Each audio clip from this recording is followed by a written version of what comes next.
Welcome to Gospel Tangents, the best source for Mormon history, science, and theology. I'm Rick Bennett. We're going to focus our conversation with Elder Adam Stokes, an apostle for the Church of Jesus Christ, the assured way of the Lord. This time, Adam has a divinity degree, and so we're going to talk about his biblical scholarship versus biblical literalism. Are they at odds? So we're going to find out more about how Adam handles this in our next conversation. You won't want to miss it. Check it out. All right. Well, what I think I'd like to do, so it worked out pretty good. I sent you a T-shirt and you sent me 3 books. So I thought we could talk a little bit about your books. A good deal. Let's talk about, you've got the Latin scrolls, and you're a Latin teacher. Did you learn that? Was that your undergrad or your graduate degree where you learned Latin? That goes way before any college degree. This is 7th grade, Rick. So I went to a small Christian middle school and high school in Baltimore, and my mom forced me to take Latin as a 7th grader. I didn't want to do it. I thought it was a dead language. I just thought it was dumb, and I was kicking and screaming. Technically, it's a dead language. It's actually more alive than you might think. But I went in kicking and screaming and hated it. And then something funny happened around after a year or so. I had a really good teacher, and I fell in love with the classical world. I fell in love with Latin, and Latin's been with me ever since. So even in college, I took classes. I took it all the way throughout high school. And then in college, I took classes on Caesar and on the Aeneid.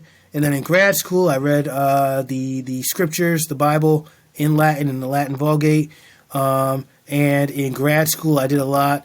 In fact, I was thinking about writing my dissertation on the Latin translation of the Book of Job. So Latin's been with me forever. And when my PhD fell through, I was like, what can I do with the skills that I have?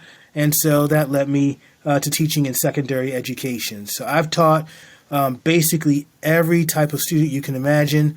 I've taught in very urban settings, Trenton and Philadelphia, and I've taught in very suburban settings, Allentown, and the school I'm at now, the Lawrenceville School, is actually a boarding school. So it is, very college prep Latin. So I've had to be on my P's and Q's with these students. Okay, well, very good. So, so when did you write the Latin scrolls? I'm reading the subtitle here: Selections from the 5 Megaloth translated from the Latin Vulgate. So these are just some selections from the Latin Bible, basically, right? Yes. So from the Clementine Vulgate. Yep. So why did you write this book? Yeah. So in addition to teaching secondary education, I've taught for the past 12 years a class on the Old Testament at St. Joseph's University. And I have written prior to that time. So I published Latin Scrolls in 2020. And in 2018, I've written a book, Perspectives on the Old Testament. And that book was basically, and still is, kind of the basic textbook for the class. But I wanted my students also to have some exposure to the Latin translation of the Bible. St. Joseph's is a Catholic school, and Latin is my own background. So I composed that book, one, because I always wanted to do a translation of the Bible from Latin, and 2, as kind of a supplementary text for my St. Joseph's students. So it's very, as you could probably tell, it's very kind of student-friendly, gives a list of resources that students can go to if they're interested in researching these books even more. And it has a lot of stuff looking at kind of the theology and the social historical context of each of the books. One of the reasons that it's selections, I always kind of think this is kind of funny, and I think I'll go back and maybe translate all the portions of the books, but I was on a time schedule. I only had like 2 or 3 months to get my translation in, and I was teaching at the time. So with the exception of Ruth, the rest of the books are just selections of chapters that I translated from them. So I'm very proud of it. It's one of the books I've written in the past. I wrote under duress. I was just talking to my wife about this. They were basically my escapism from jobs I didn't like. So I wrote this book when I had a job that I actually really liked. So this was a fun book to write. And I use it towards the end of the semester with my St. Joseph students when we look at the third section of the Old Testament, the third section of the Hebrew Bible, which is the writings. The Megillot is a sub-portion of that section of the Old Testament. So Ruth, Ecclesiastes, Lamentations, Esther, and Song of Songs. Okay, yeah. So as I'm looking here at the book, so you basically translated the book of Ruth, Yep. Lamentations of Jeremiah, Canticles of Solomon. Is that like the Song of Solomon? I think The Song of I believe Songs. it was. Yeah. Yeah. Which, interesting, is rejected in the Mormon tradition. So you guys still have it in your Bible, but it's not part of the inspired version. Joseph Smith, the prophet, didn't consider it to be inspired. So Yeah, I mentioned that, and I want to say Colby Townsend said that Joseph Smith still quoted from Song of Solomon, even though he said it wasn't really? inspired. Yeah, I know that. I gotta find. yeah, Yeah. yeah. That was a fun interview with Colby. You've got selections from the book of Ecclesiastes and the book of Esther. Yep. And so why did you want to translate those yourself, I guess? Yeah, I really like the Megillot. I think that they reflect kind of have a personal relationship to them. I think they reflect kind of some of my faith crisis before I got involved in the restoration. So the Megillot are interesting. They give a completely different understanding of God than what you get, for example, in the traditional Pentateuch. In the Pentateuch, God speaks from Mount Sinai. God is clear and visible. You can't look on God, but at the same time, God is described as having a body, as having anthropomorphic features. And the Megillot are much more nuanced.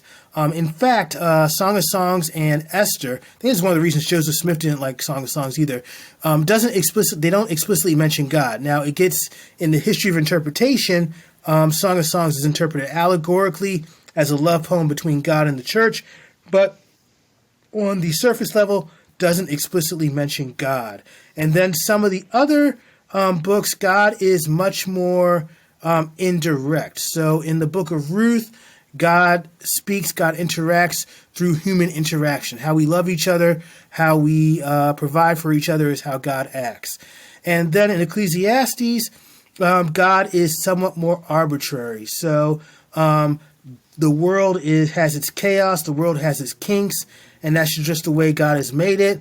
We're not to question God about it, but we can thank God that we're able to enjoy family, friends, good food, love, and stuff like that. So a much different view of God than what you get, and I would say not only in the Pentateuch, but also in the prophetic writings of the Old Testament. And that's always appealed to me. That's always kind of it's been something that's drawn me in.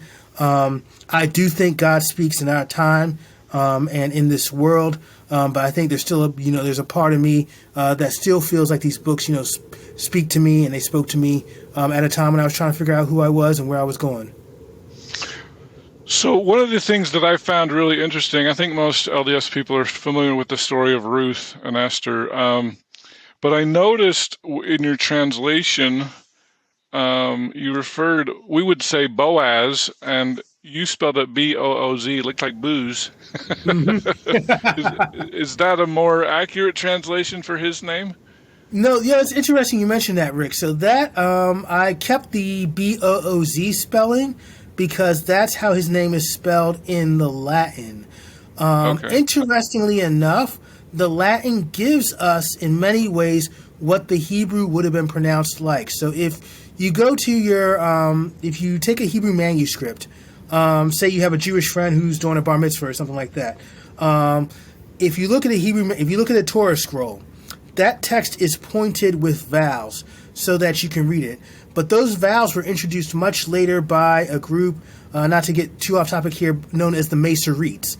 The Masoretes were a bunch of rabbis who preserved the consonantal text of the Hebrew Bible, which is what it is in its original form, and they added vowels to it. But those vowels were added much later in medieval times, very late.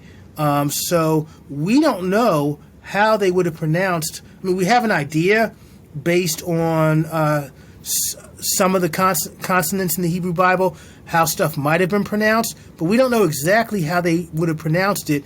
But the Latin translation and the Greek translation, the Septuagint, give us an idea of how people might have pronounced some of these words in Hebrew before the text was pointed by the Masoretes. So that Bo'oz translation, they're probably spelling it bait, holam, ayin, holam, noon, instead of an A. So Boaz, we get that in the Masoretic text, but Bo'oz was probably one of the ways that people read the text back in the day. So that reflects a different type of pronunciation of the word than what we get in the later Masoretic text. I didn't mean to be too confusing there. No, that's really good. Because I was just curious about that. I was like, he's writing booze here. I thought it was Boaz. and I didn't even say it right. It's Boaz. Is that how you said it? Boaz. Boaz in the Latin text, and then Naomi in the Latin text as well. We're used to Naomi and Aomi, but they pronounced it Naomi. Naomi. Okay. So I did notice that one reading too. the Hebrew text and translating it, he's reading two O's, two holums, instead of a kamatz or an aholam. Okay. And then I want to ask you about the Book of Esther as well.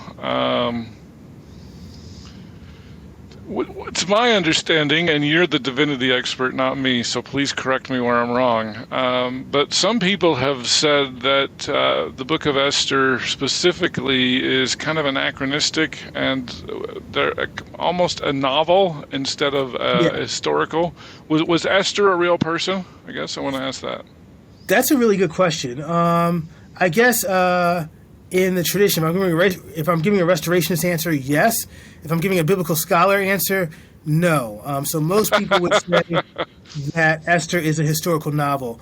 Same with Ruth. Ruth probably didn't exist either. Ruth is an apologetic against the policies of Ezra and Nehemiah in the early 5th century.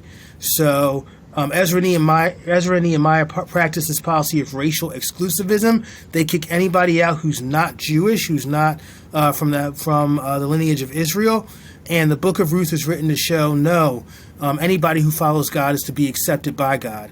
You have Ruth, this Moabite, this foreigner, but because she submits to God and does what God commands, she is accepted in the community. And in fact, King David is part of her bloodline. As is Jesus, right? It's Jesus. Yep, exactly. So right. Esther is probably a historical novel. A couple of books in the Old Testament like this: Daniel and Job. I don't want to get too controversial here. Come on, we like controversy here. These are probably novels written much later. Kind of like I always give the example in my class of Margaret Mitchell's Gone with the Wind. So set in Civil War times, but written in the 1930s. So that's what we have in Esther, written much later than the time it was written in, than the time that it's written in. Is that a conflict that you have with your restoration? I'm an apostle. I mean, do you find that as a conflict? Like, I have to say Esther's historical for my restoration, but for my biblical background, no, she's not. It's sometimes a conflict. I mean, this is going to sound weird, Rick. I don't do as much with the Old Testament as I used to on a personal level, so it doesn't really bother me that much. But yes, that conflict sometimes exists there. It's like in evangelical circles where you have to say that Moses wrote the first 5 books of the Bible, of the Old Testament, even though biblical scholarship kind of refutes that idea. So where do you stand on that issue? Are you a documentary hypothesis guy? I think the documentary hypothesis is so, and I tell my students this, it's kind of messed. I mean, it's been chopped into little itty bitty pieces. I don't even know if it really stands anymore. I do think that you can identify some later sources, like the D source and possibly a P source. Most biblical scholars would say that there's no such thing as a Yahweh source anymore. For me, it doesn't matter, For me, I feel like even if you have these later sources, they might go back to an Moses tradition. So some of this stuff might come from Moses. And there's certainly a lot of legal material that traditionally biblical scholars have dated late, but seems to be pretty early. So a lot of the legal material in Exodus and Leviticus seems to conform with Hittite treatises and stuff that are actually really, really early. So go figure. I don't think biblical scholars will ever quite figure out what the Pentateuch is. Yeah. So what is your overall opinion of the Bible? Would you consider yourself a biblical literalist or not? I think I definitely lean more in the literalist direction, being a biblical scholar notwithstanding. I mean, when I read the inspired version of the Old Testament, I believe that, Adam and Noah and the giants and Abraham, I believe these guys existed. So I come to it believing that this is history. This is how God spoke in the past, and the restoration has restored, how this way that God spoke in the past for the present. And so the Exodus, there's a Rabbi, David Wolpe, who I adore. I think he's awesome, but he's basically has said the Exodus didn't happen the way the Bible says. Yeah. How would you respond to that? See, I take the position that there's evidence for a historical Exodus, but I define Exodus as the Exodus, literally, of a group identifying itself as Israel from Egypt into what becomes the land of Canaan, or what is currently Israel-Palestine. So, and I think that there's historical evidence for that. Now, there's a whole group of biblical scholars called minimalists that basically reject everything that happened before Ezra and Nehemiah's time. I'm not one of those people. I actually think that there is some evidence for the Exodus. Okay, because, oh gosh, I'm rusty on this. I should have been looking it up. I didn't know we were going to go this way, but this is great. That's fine. Because there's some scholars that are like, look, there's two things I've heard with regards to the Exodus. It says in there that 600 Elith, and people have translated that to 600,000. And back in the day, they only counted men. So if you're counting women and children, you double that plus and say, well, if 600,000 men, that would have been like 2 million people, they would have left garbage. Now, I've heard another, as they cross, say, the Sinai Peninsula or whatever, I've heard another, shall we say, apologetic response that 600 Elith refers to a military unit, and so it could have been like 600 men or, way smaller than 2 million, which, okay, you're not going to find 600 men that did an Exodus. Even if you doubled that to 1,200 or whatever. But if 2 million, there's no way 2 million is correct, because you would find artifacts if they were that large. Where do you stand on that? One of the things I always tell my students is that biblical history, the biblical authors aren't writing history in the same way that we're writing history. I love reading World War II true stories. So I'm reading one. This actually is not a World War II story. Reading one right now called Devotion, which is about this African American pilot and this white pilot who became best friends in the Korean War. And they basically they led a charge with a plane that basically saved thousands of Marines. And the black pilot, Jesse, was shot down and he died. The white pilot was given the Medal of Honor, but they were best friends. And so the historian who writes that, he dots every I, crosses every T.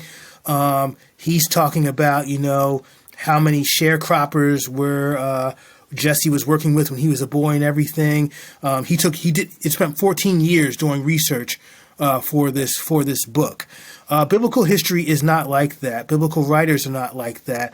And oftentimes, they'll inflate numbers, they'll exaggerate numbers for a theological purpose. One of the examples I give to my students is the book of Joshua. You read the book of Joshua. Joshua comes in, he's killing, he's hacking people, thousands and hundreds of thousands and tens of hundreds of thousands of people. And I say, the point of these numbers is not to give a historically accurate assessment of the events. There's a theological purpose here, namely that Joshua is following God's commands. God is blessing him, and the outcome of this blessing is that all these people are getting hacked up and chopped up, and he's fighting them. He's successful, he's victorious. So the purpose is to highlight how powerful Joshua is, how powerful a person is when someone follows God's commandments. And if you look at the context, the Deuteronomic history, this is an author who is trying to get the people to worship God again. They've gone to worshiping idols. They're worshiping Asherah. They're worshiping these female goddess figurines and these pillars. And the Deuteronomic historian is trying to get them back in track. So he uses these numbers. He uses inflated numbers to get his theological point across. Is that manipulative? I don't know if it's manipulative. I just think it's the way that they wrote back then. Well, that would tend to make me say you're not really a biblical literalist, are you? I believe that the events in the Bible occurred as the Bible says that they occurred. But I do give leeway to the biblical authors that they may have, I hate using this word, but it's the best word I can use, Rick, they may have exaggerated certain things. Okay.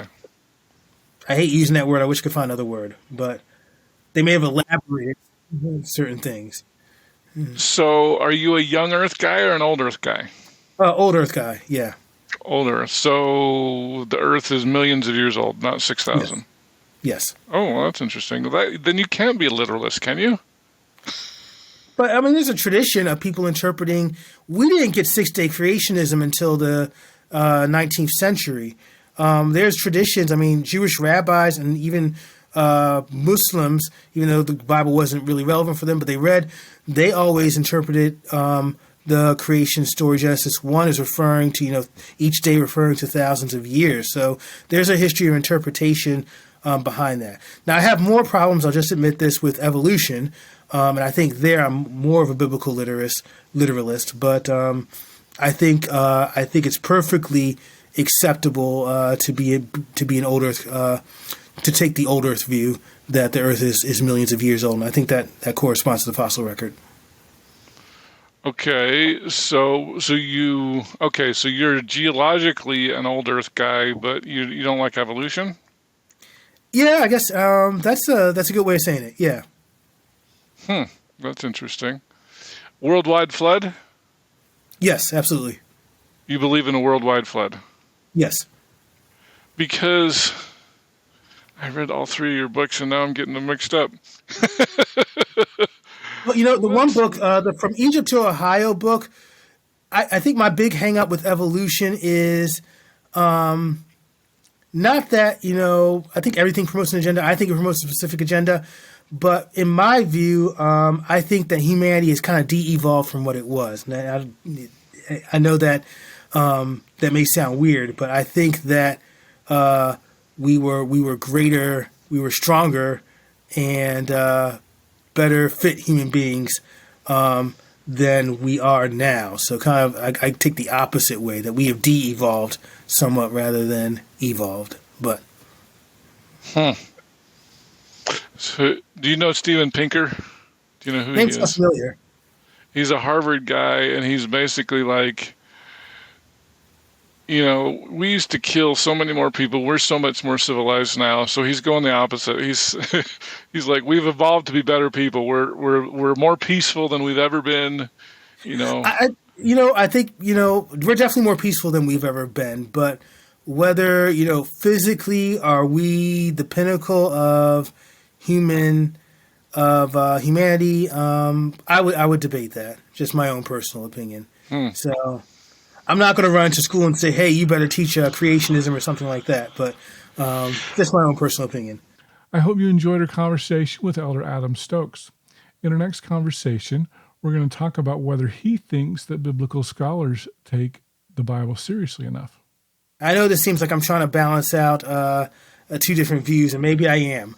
But I don't think one of the things that I would criticize biblical scholarship about is not taking the Bible literally enough. And that comes from biblical scholarship's roots. If you like what we're doing here on Gospel Tangents, please become a paid subscriber at gospeltangents.com or patreon.com/gospeltangents. We've got full transcripts on our website at gospeltangents.com. And if you'd like to check out some of our other conversations, click over here. Thanks.